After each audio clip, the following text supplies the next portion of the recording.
छत्रपती सहकारी साखर कारखाना ताब्यात घेतल्यानंतर आता अजित पवारांनी आपला मोर्चा माळेगाव सहकारी साखर कारखान्याकडे वळवलेला आहे. अशातच दोन्ही ठिकाणचे पॅनल जाहीर झालेले नाहीत. थोड्याच दिवसात हे पॅनल जाहीर होतील. मात्र अद्यापही पॅनल का जाहीर केले जात नाहीत, या संदर्भात बातचीत करू. आपल्यासोबत चंद्रराव तावरे आहेत. आपण त्यांच्याशी बातचीत करू.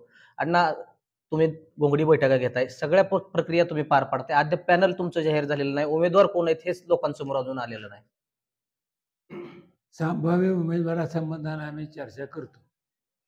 त्या माणसाच्या घरी ही माणसं पाठवतात, दमदाटी देतात, तुझं फॉर्म काढ, नाहीतर तुझ्या भावाची नोकरी जाईल, जावायची नोकरी जाईल, अशा पद्धतीचं वातावरण असल्यामुळं लक्षात आलं का, आम्हाला ती अडचण थोडीशी होती आहे, पण आम्ही त्यातनं मार्ग काढणार आहोत. आत्ता 2 मंत्री, महाराष्ट्र राज्याचे 2 मंत्री बारामतीमध्ये अनेक लोकांचे म्हणजे दमदाटी देण्याचं काम करत आहेत. त्याच्यातून आमचा सभासद सुज्ञ तो पुढे गेल्याशिवाय राहणार.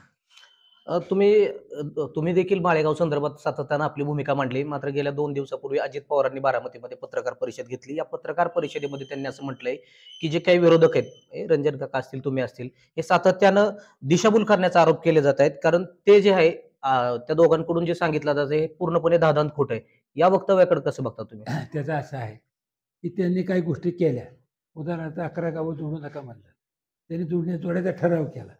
तो लोकांनी नाकारला. म्हणजे लोक कोणाबरोबर आहेत? साहजिक आहे तुमच्याबरोबर. त्याच्यामध्ये अजित पवारांनी ब वर्गातनं फॉर्म भरल्यानंतर तुमच्या दोघांकडूनही त्यांच्यावरती टीका करण्यात आली. तुम्ही दोघांनी असं म्हटलं, की अजित पवार उपमुख्यमंत्री असताना या सगळ्या प्रक्रियेत का भाग घेत आहेत? मात्र मला घटनेने अधिकार दिलेत आणि मी देखील ती निवडणूक लढवू शकतो. मग असं असताना विरोधकांच्या पोटात नेमकं का दुखतं? हे बघा, माहितीसाठी सांगतो, त्यांनी फॉर्म भरल्यानंतर आम्ही कधीही चुकीची प्रतिक्रिया व्यक्त केली नाही, करणार नाही. प्रत्येकाला कायद्याप्रमाणे ते जर त्या संस्थेचे पदाधिकारी सभासद असतील त्यांना उभायचं राहायचा अधिकार आहे. आणि हे 19,000 सभासदाला अधिकार आहे. त्यामुळे तो काही कोणी नाकाराचा प्रश्न घेत नाही. सातत्यानं तुम्ही देखील उल्लेख केला, रंजन काकांनी उल्लेख केला, की हे बघा, हे अजिबात मी उल्लेख केलेला नाही. जे कुठलाही व्हिडिओ काढा. माळेगावची निवडणूक ही लांबणीवर टाकण्यासाठी अजित पवारांनी अनेकदा प्रयत्न केले. त्याचं असं कारण आहे, की त्यांनी माळेगावच्या कार्यक्षेत्रात सर्वे केले. मतदानाची काय प्रक्रिया आहे, त्याचे दोन्ही सर्वे त्याचे उलटे गेले. मग त्यांनी निर्णय घेतला, की निवडणूक लांबवायची. लक्षात आलं का? म्हणून त्यांचा हा वाटास होता. ती निवडणूक सरकारनं लावली, लांबली नाही, म्हणून त्याचा राग आमच्यावर आहे. मग अजित पवार असं म्हणतायत, की स्थानिक स्वराज्य संस्थांच्या निवडणुका 3 वर्ष लांबल्या. मग ह्या गोष्टीला तुम्ही कुणाला दोष देणार? हे बघा, तुम्हाला दोष देणार, तुम्ही देशात सत्तेत आहे. ते सत्तेत आहे, आम्ही सत्तेत आहे का? सरकारात कोण आहे? त्याने करायला पाहिजे. तरी आम्ही गप्प बसलोय.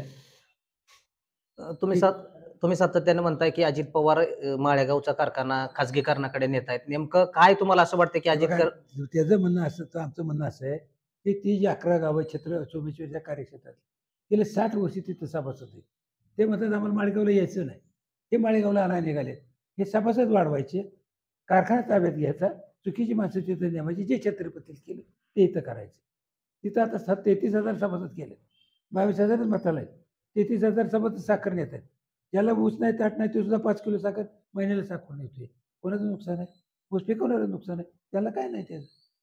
आणि हे आम्हाला होऊ द्यायचं नाही. आता आमच्याकडे ही प्रक्रिया सुरू झाली. काही नेते मंडळी केली, की ज्याला ऊस नाही अशी मंडळी सभासद करायला सुरुवात केलेली. ते आम्हाला नको आहे. या संस्थेमध्ये ज्याचं हितसंबंध गुंतलेत अशीच माणसं तिथं सभासद असली पाहिजेत. लक्ष प्रक्रियेत असली पाहिजेत. जाहिरात त्या संस्थेबद्दल असता असत नाही. तुम्ही यांना जो व्हिडिओ दाखवला त्या व्हिडिओच्या अनुषंगाने एक प्रश्न उपस्थित करतो. तुमच्या काळामध्ये 10.61 हा साखर उतारा होता. त्यामुळे तुमच्या काळात कारखान्यामध्ये ज्यूसची बऱ्याच प्रमाणात गळती व्हायची, ज्यूस गटारातून व्हायचा, असा आरोप अजित पवारांनी केलाय. आम्ही एक VSIची टीम पाठवून ती लिंकेज बंद केली आणि त्यानंतर कारखाना आमच्या ताब्यात आल्यानंतर आमचा साखर उतारा 11.75 वर गेला. कसं बघताय? नीट ऐकून घ्या. कुठल्याही सहकारी संस्थेमध्ये नवीन मशिनरी लावली का नवीन कारखाना लावला, त्याला 1 सीझन, 2 सीझन, 3 सीझन त्रास होतो. आणि आमचेच काय घेऊन बसलाय, त्यांनी छत्रपती कारखान्याचं एक्सपेन्शन केलं, नवीन प्लॅन्ट लावला, 4 वर्ष चालला नाही. सोमेश्वरचा प्लॅन्ट लावला, 4 वर्ष चालला नाही. आमचा एका सीझनमध्ये सेट झाला. माळेगाववरती जे कर्ज आहे, या कर्जाबाबत सातत्यानं विरोधक खोटी भूमिका सांगतायत. ऍक्च्युअली कारखान्यावरती 229 कोटीचं कर्ज आहे. मात्र 269 कोटीची साखर देखील आपल्याकडे उपलब्ध आहे. हे मग बघा, विरोधकांकडून जाणीवपूर्वक खोटी माहिती देत आहेत असं अजित पवार सांगतात. नीट ऐकून घ्या. जी साखर उपलब्ध आहे, त्या बँकेचं कर्ज आहे ना. ते कर्ज फिटल्याशिवाय तर बँक तुम्हाला पैसे देऊन देणार नाही. दाखवा तेवढे भरतात का? खोटं बोलतात ते. पण आपण ज्या वेळेला साखर तयार होते, त्यावेळेला ते गोडाऊनमध्ये जाते, त्यावेळेला त्याच्यावरती 80% 90% कर्ज बँकेकडून घेतलं जातं. ते पैसे परत करायला पाहिजेत ना. मग सातत्यानं या सगळ्या कारखान्याच्या जे काही रसायनयुक्त पाणी आहे, हे पाणी नीरा नदीमध्ये जात आहे आणि नदीचं प्रदूषण होत आहे. सातत्यानं अजित पवार म्हणतायत की हे जे काही प्रदूषणाचा मुद्दा आहे विरोधकांकडून उकरला जातोय. मी राज्य शासनाच्या माध्यमातून 3 कोटी रुपये खर्च करून एचटीपी प्लांट उभे केले आहेत. मग असं असताना माझ्या हातात पुन्हा एकदा सत्ता द्या, मी पुन्हा ही सगळी प्रक्रिया आता बंद करेन. बघा, ही नाबार्डाच्या आवाजानं जेवल्याशिवाय खरं नाही. गेल्या 5 वर्षात त्यांनी सांगितलं होतं, मी ही पाण्याचं प्रदूषण नाही थांबवलं, पुन्हा तुम्ही मताला जेवू नका, पुन्हा मताला गेले. अण्णा, पण हे खरं आहे का? कारण सातत्यानं अनेक वर्ष तुम्ही देखील कारखान्याच्या बॉडीमध्ये सहभागी आहात. अनेक वर्ष निराधारीच्या मुद्द्याचा प्रदूषणाचा मुद्दा ऐरणीवर येतोय. ही सगळी प्रक्रिया थांबेल असं वाटतंय तुम्हाला? हे बघा, माहितीसाठी सांग, प्रत्येक गोष्टीला उत्तर आहे. हे प्रदूषण थांबवण्यासाठी आम्ही ज्या वेळेला तो कारखाना 4,500 टनाचा होता, त्यावेळेला पूर्णपणानं हे सगळं थांबवलं होतं. याची आम्ही जी माहिती आहे, ते ऑनलाईन सगळे दिल्लीला, मुंबईला जात होते. जर नुसतं धुराड्यात धूर जरी वाढला, तर ते सांगायचे कारखाना बंद करा, प्रदूषण थांबवा.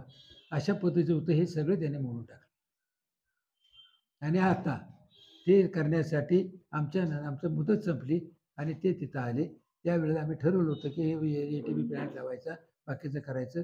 आम्ही व्यावसायिकडून आराखडे घेतले होते. आमची मुदत संपली, ते सत्तेत आले. त्यांनी आज 8,61,61,00,000 रुपये खर्च केले आणि ते प्रदूषण थांबलेलं. तारीखवर आता मी तुम्हाला माहिती उद्याच्या म्हणलं तर.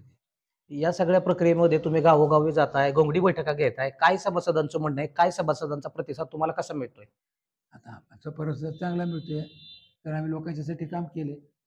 कारखाना मोठा केला, विस्तारवाढ केली, कॉलेज काढलं, कार्यालय केलं, इथेनॉलचा प्लॅन्ट काढला, डिस्टिलरीचा प्लॅन्ट काढला, नवी केली, शेततळं केलं, गोडाऊन बांधलं. अहो, त्याने 3च गोष्टी केल्या बरं का. 3 गोष्टी ठळक सांगतो तुम्हाला. एक 3.5 लाख पोत्याचं गोडाऊन बांधलं, त्यात प्लास्टिक पत्रे काय टाकले, ते पावसाळ्यात फुटले. 50,000 साखर पोतं भिजले. जाऊन गोडाऊनमध्ये बघा. अजित पवार असं देखील म्हणतायत की माळेगाव सारख्या छोट्या कारखान्यामध्ये उपमुख्यमंत्री लक्ष घालतात, असा आरोप विरोधकांकडून केला जातोय. मग तुम्ही देखील का अशा छोट्या कारखान्यांमध्ये तुम्ही का लक्ष घालताय? विरोधक देखील अशा छोट्या कारखान्यामध्ये का लक्ष घालतायत? अहो, आम्ही विरोध म्हणजे आमचं पोटच लहान आहे. आम्ही तिथं सभासद आहे. आमचा ऊस तिथं जातोय. त्या ऊसाला 2 पैसे आम्हाला नाही मिळाले, आम्ही कशा जगायचं? हा धंदा म्हणून आम्ही बघतोय. त्यांचं काय पोट आहे का त्याच्यावर? त्याचं एक टिपरं नाही इथं ऊसाचं. अजित पवारांचं या ठिकाणी ऊसाचं क्षेत्र नाही, असं असताना देखील अजित पवारांनी ब वर्गातून लक्ष फॉर्म काय भरलाय. नेमकं काय? ते जे आहे ना, ते कायद्याप्रमाणे ज्या प्रक्रिया संस्था आहेत, त्या प्रक्रिया संस्थेचे प्रतिनिधी आले आणि त्या संस्थेचं ब वर्गाचं त्याला भरता येतं. ते कायदेशीर आहे. मग ब वर्गातला जर संचालक निवडून आला तर त्याला चेअरमन होता येतं का? काय बी होऊ द्या, चेअरमन होऊ द्या, व्हाईस चेअरमन होऊ द्या. आता आमचं काय नकार आहे का त्याला? आमचं म्हणणं आहे, कायद्यानं जे असेल ते होऊ द्या ना. आमचं कुठं काय म्हणणं आहे?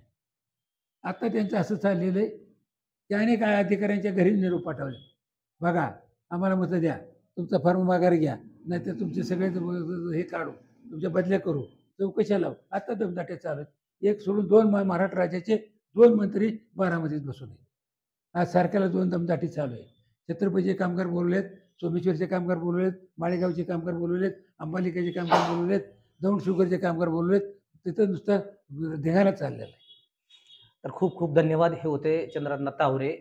राज्याचे 2 मंत्री बारामती तालुक्यामध्ये येत आहेत आणि इथल्या सभासद आहेत, यांच्या पॅनलचे जे काही उमेदवार आहेत, यांच्या घरी जाऊन दमदाटी करत आहेत, असा आरोप त्यांच्याकडून केला जातो. तर यामध्ये जे काही अधिकारी आहेत, या अधिकाऱ्यांना देखील बदल्या करण्याच्या धमक्या त्या ठिकाणी दिल्या जात आहेत.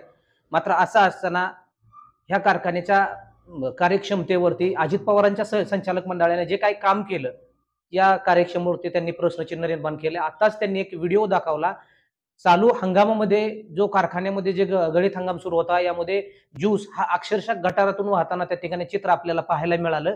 यामुळे आता एकंदरीत माळेगावचा सभासद राजा हा पूर्णपणे सुज्ञ आहे आणि तो सभासद राजा नेमका कुणाला कौल देतोय हे पाहणं देखील आता तितकंच महत्त्वाचं ठरणार आहे. तुर्तास इथेच थांबू. धन्यवाद.